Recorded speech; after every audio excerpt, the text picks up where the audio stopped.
বিখ্যাত অভিনেত্রী সুপ্রিয়া চৌধুরীর আজ 92তম জন্মদিন।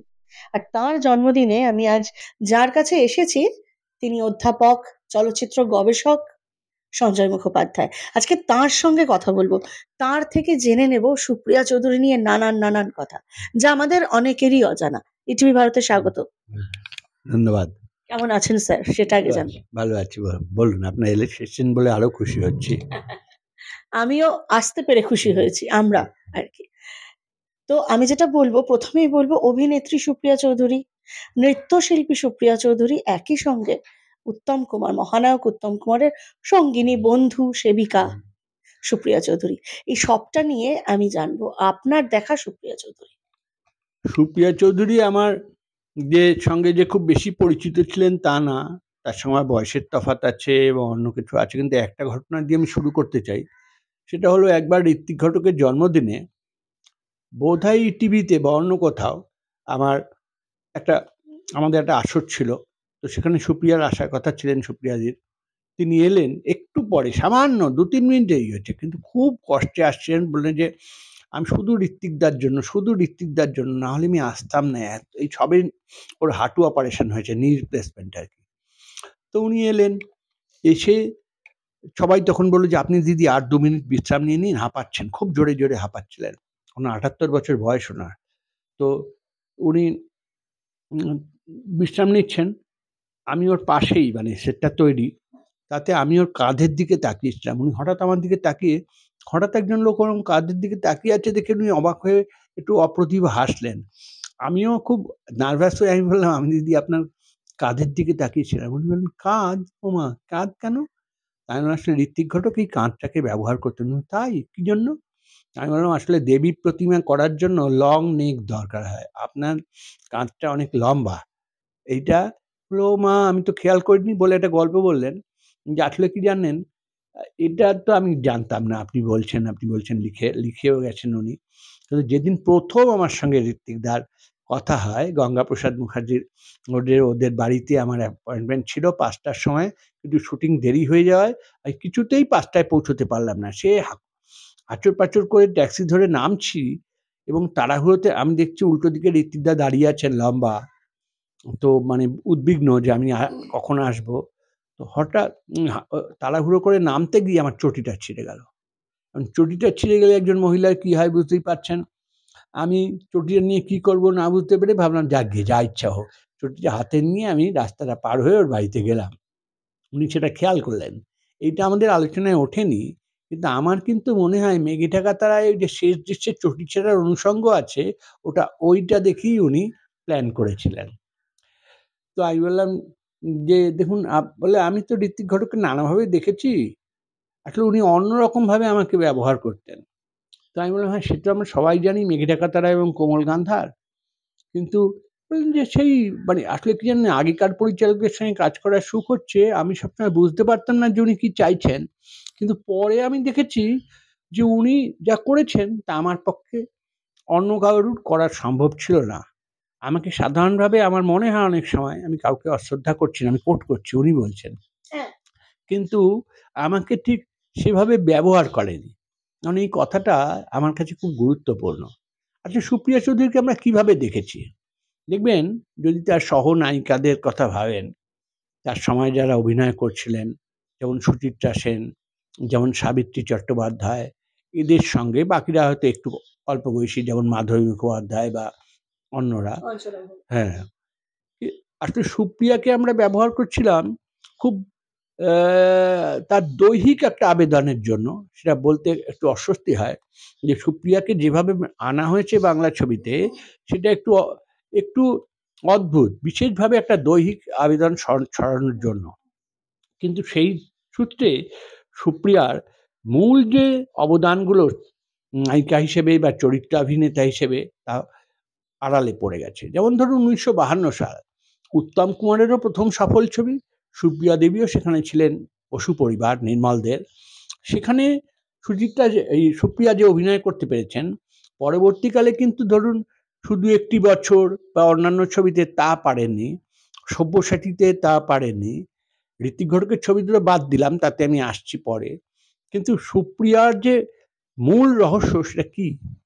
এই যে এক ধরনের অবাধ্য রুক্ষ যৌনতা যাকে বাঙালি পরিচালকরা ব্যবহার করতে চেয়েছেন, সেটা কিন্তু হলিউডে একমাত্র মে ওয়েস্টের মধ্যে ছিল। বস্তুত এই আচরণটা এক ধরনের রুক্ষ নিম্ন মধ্যবিত্ত মুখ, এবং তা দিয়ে এই যে আজকে নারীবাদ নিয়ে তো কথা হয়, তাতে সুপ্রিয়া প্রথম এক ধরনের নারী প্রাধান্য তৈরি করতে আরম্ভ করেন, যেটা আমি একটু সাহস করে বলবো সুচিত্রা সেন বা সাবিত্রী চট্টোপাধ্যায় ছিল না। তার প্রথম ধরুন আপনি নাচের কথা বললেন, আম্রপালি তিনি যে নাচ দেখিয়েছিলেন, বাঙালি নায়িকারা অত ভালো নাচতে জানে না, সাধারণভাবেই আমাদের সমাজের নাচের অত গুরুত্ব ছিল না। এবং যখন সুপ্রিয়া চৌধুরী নাচ আম্রপালি করলেন, তখন আমরা নাচের যে মহিমা আবিষ্কার করলাম, এটা আমি একটু দায়িত্ব নিয়েই বলছি। আজ পর্যন্ত কিন্তু বাঙালি নায়িকাদের যেভাবে নাচতে দেখি, সেগুলো মূলত মণিপুরি শান্তিনিকেতনী নাচ।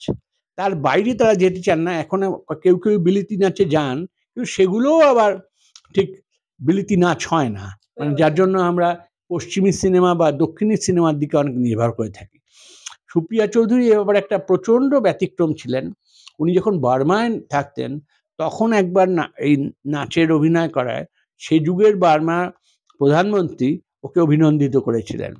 উনি কিশোরী অবস্থাতেই প্রচণ্ড সম্ভাবনাময়ী নর্তকী ছিলেন, সেটা বাঙালি পরিচালকরা পরবর্তীকালে ব্যবহার করেননি বা করার সুযোগ পাননি।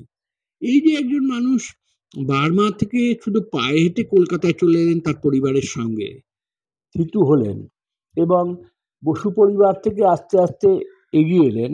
আপনি দেখবেন ঋত্বিক ঘটক ছাড়াও যখন অজয় কর শুনো বড় নারী করছেন, বা ধরা যাক মন্যের মতন ছবি, সুপ্রিয়া চৌধুরী অনেক চ্যালেঞ্জিং ছবিতে অনেক সফল অভিনয় করেছেন। কারণ মন্যেতে উনি যে মনোবিকারগ্রস্ত ছোট বোনের ভূমিকায় অভিনয় করেছিলেন, সেই অভিনয় খুব দুরূহ, কারণ তার সাধারণত দর্শকের সমর্থন পায় না। কিন্তু ওনার কৃতিত্ব ছিল যে উনি কিন্তু সেই অভিনয় এমনভাবে করেছিলেন যে উনি দর্শক চিত্ত জয় করতে পেরেছেন। আমাদের সত্যিই মনে হয়েছিল একজন যৌন মনোবিকারগ্রস্ত অভিনেত্রী। এইটাই অভিনেত্রীর জয়। এবং সুচিত্রা যখন আমি বলছি যে মেঘে ঢাকা তারা বা যদি সুবর্ণরেখার কথা বলি, সেখানে সুপ্রিয়া শেষ দিকে যে পাগলের দৃষ্টি মেলে দিচ্ছেন আকাশের দিকে, যেভাবে দাদা আমি বাঁচতে চেয়েছিলাম বলছেন, যেভাবে তার সমস্ত শরীর দিয়ে প্রকাশ করছেন তার অস্তিত্বের যন্ত্রণা, এই জিনিস বাঙালি নায়িকাদের ক্ষেত্রে হয় না। সমস্ত কোমল গান্ধার জুড়ে ঋত্বিক তাকে ব্যবহার করেছেন বাংলাদেশের প্রাণ প্রতিমা হিসেবে। শেষ দৃশ্যে তো সুপ্রিয়াকে তিনি স্থাপত্যে রূপান্তরিত করেছেন। এগুলো ঋত্বিক ঘটকের কৃতিত্ব। কিন্তু আমি যেটা বলবো যে শিক্ষক ধর্মঘটের মাঝখানে সুপ্রিয়া বাড়ি ফিরছেন, এই যে সুপ্রিয়া সিঁড়ির ওপর থেকে কথা বলছেন, দেখবেন কি আশ্চর্য আলাদা, এবং মুহূর্ত মধ্যে লো অ্যাঙ্গেল ক্যামেরায় তিনি মানবী থেকে দেবীতে রূপান্তরিত হয়ে যান। আপনি ভাবুন, বিখ্যাত জানি নাই তো তুমি এলে আমার ঘরে, যে রাতে মোর দুয়ারগুলি ভাঙলো ঝড়ে, এই পর্বে ঋত্বিক কাকেই বা অন্য নায়িকা পেতেন? সুপ্রিয়া যেভাবে তাকিয়ে থাকেন শূন্য দৃষ্টিতে, সেটা তো একমাত্র সুপ্রিয়ার পক্ষেই সম্ভব। এবং আমরা সেই সুপ্রিয়াকে গুরুত্ব দিইনি। আমরা ভেবেছি যে উনি শরীরের দিক দিয়ে একটু ইঙ্গিতময়ী বলে উনি একমাত্র, আসলে তা নয়। যখন উনি যোগ্য পরিচালকের হাতে পেয়ে গেছেন, যেমন এই অজয় কর শুনো বড় নারী, তখন উনি অসামান্য অভিনয় করেছেন। এবং উত্তম কুমারের সঙ্গেও, শুধু যে কেউ উত্তম সঙ্গিনী বলা যাবে তা নয়, উত্তম কুমারের সঙ্গে কিন্তু উনি যৌনতার যে প্রত্যাঘাত, চিরদিনের বা অন্য ছবিতে লাল পাথর, তাতে দেখবেন ওর একটা স্বতন্ত্র অস্তিত্ব আছে। আসলে একজন বিদেশি সমাজতাত্ত্বিক আন্দ্রে মরো, তিনি বলেছিলেন যে হিরোকে বা হিরোইনকে, যিনি হচ্ছে স্টারকে, যিনি হচ্ছেন অ্যাক্টর উইথ এ বায়োগ্রাফি, মানে একজন স্বজীবনী অভিনেতা। সেদিক থেকে দেখলে সুপ্রিয়া স্বজীবনী। কারণ আপনি যেমন বলছেন যে সুপ্রিয়া যে উত্তম কুমারের সঙ্গে ঘনিষ্ঠ সম্পর্কে ছিলেন, এটা আজকে সুবিদিত এবং সুপ্রমাণিত।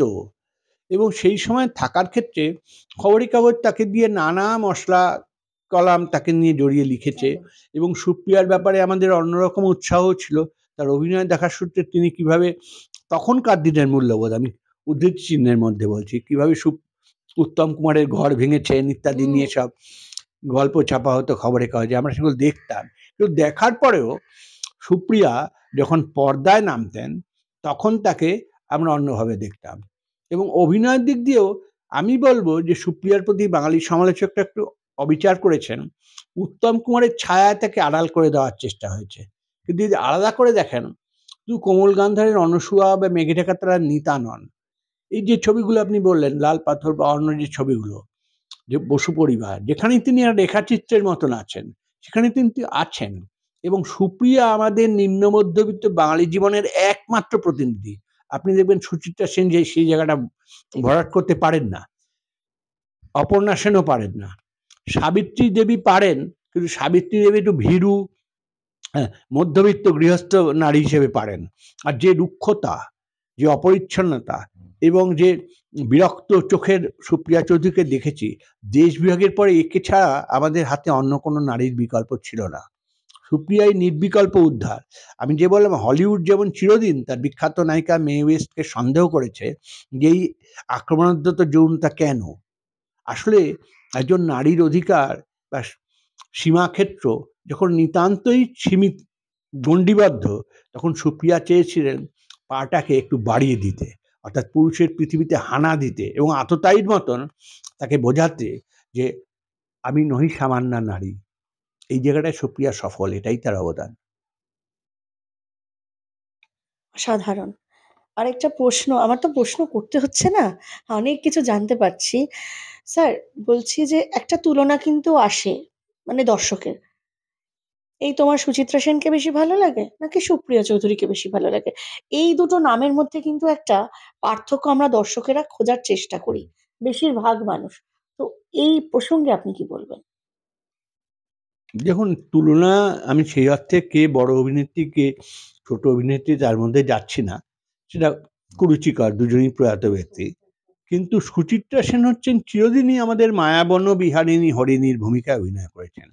তিনি পেলব, তিনি লিরিক্যাল, তার ভ্রু কটাক্ষের মধ্য দিয়ে আমরা আমাদের মনের গভীরে, মানে নহমাতা নহকন্যা নহ বধূ সুন্দরী রূপসী হে নন্দন বাসিনী উর্বশী, সেই উর্বশীকে সন্ধান করে গেছি। সুচিত্রা সেন, উত্তম কুমারের রসায়নটাই হলো এক মায়াবন বিহারিণীর সঙ্গে সাধারণ যুবক উত্তম কুমারের সফলতা। সেখানে অভিনয়টা বড় নয়, একজন নারী তার নানা ভঙ্গিতে কিভাবে কাজ করছেন এবং উত্তম কুমার তাকে কিভাবে ব্যবহার করছেন। ট্রেনিং অফ দি শ্রু, হারানো সুর বলুন, সপ্তপদী বলুন, ওই এটা যে সৌমিত্রর সঙ্গে সাত পাকে বাঁধা বলুন, এই সমস্ত ছবিতেই সুচিত্রা সেন একজন টিপিক্যাল নারী হিসেবে আমাদের মনোহরণ করেন, তেমন সৌন্দর্যের জন্য তাকে আমরা পছন্দ করি। আর সুপ্রিয়া প্রথম থেকেই, যদি যে দৈহিক সৌন্দর্যের কথা বলা, মুখাবয়বের কথা বলা হচ্ছে বাঙালিদের, যেটা খুব পছন্দ হয়, তার দিক দিয়ে সুচিত্রার মতন সুন্দরী নন। তার মধ্যে একটা রুক্ষতা আছে, একটা পেলবতার অভাব আছে, কিন্তু তার মধ্যে দিয়ে সময়ের ধুলোবালি অনেক তাড়াতাড়ি বয়ে গেছে। সেই দিক দিয়ে আমি অনেক তাকে সফল বলবো। তাকে দেখলে আমরা বুঝতে পারি 50 দশকে একজন মধ্যবিত্ত বাড়ির মেয়ে এরকম হয়, বা যখন তিনি বড়লোক গায়িকার ভূমিকায় অভিনয় করছেন বা অন্য কিছু, তখনও তার মধ্যে যে রুক্ষ এবং তার ভয়েসের মধ্যে যে দানা আছে, যে দানা দিয়ে বোঝা যায় যে তিনি খুব আভিজাত্য মুখর কণ্ঠস্বরের অধিকারী না। এতে আমরা বরং দৈনন্দিনতার অনেক কাছে যাই। যদি ডে টু ডে নেসের কথা বলেন, তাহলে সুপ্রিয়া বরং সুচিত্রার তুলনায় সফল। যে কারণে তিনি মেঘে ঢাকা তারা বা কোমল গান্ধারে এত অনবদ্য অভিনয় করেছেন, আমাদের দেশে বলে এটাকে স্বীকার করা হচ্ছে না।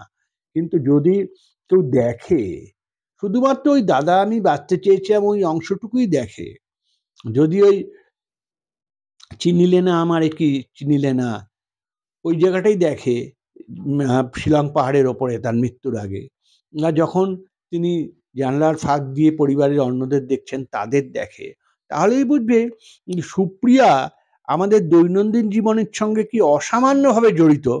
এমনকি আমি দায়িত্ব নিয়ে বলবো, যদি দুজন সেরা অভিনেত্রী, এই মেঘে ঢাকা তারা সুপ্রিয়া এবং চারুলতার মাধবীর সঙ্গে তুলনা করা হয়, তারা দেখা যাবে মাধবী উচ্চবিত্ত সমাজের প্রতিনিধি এবং একটা নির্দিষ্ট জায়গায় সফল।